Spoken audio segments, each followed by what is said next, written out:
All right, what you're about to watch is an excerpt of a sermon that I did for the church at Ohatch Church of Christ and was recorded here. This is a small portion of that sermon, which I thought may be relevant to you. You may find interesting. But if you'd like to see the greater sermon as a whole, it is also on the channel. And that description of what sermon it'll be will be in the description below. Thanks. Grace upon grace demands a specific response. If it's actually grace, the only logical response to grace is humility. A response from us of humility, which is the motif of the entire section.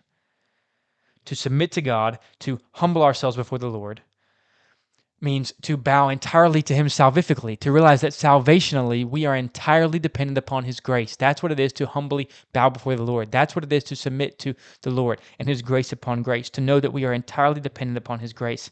It also, in day-to-day life, means submitting to Him as Lord of everything we do, that He calls the shots. No more is it our call what we will do with our time and our lives, in our marriages and our children, that He calls the shots, that He's the general, that we are bowing to Him in every day-to-day life, that we are actually and honestly seeking to obey Him.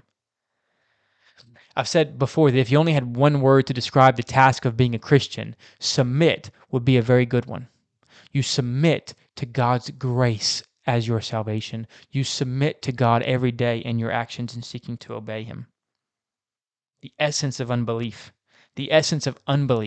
is a failure to submit to God's law and His righteousness. We see those here. Romans 8:7.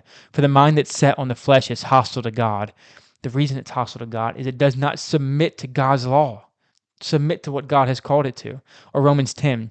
Being ignorant of the righteousness of God and seeking to establish their own righteousness, they did not submit to God's righteousness.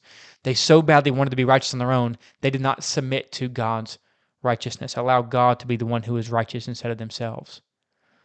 We are called as the bride of God to submit in all things, to bow to Him as the one who saves us, and to bow to Him in day-to-day life.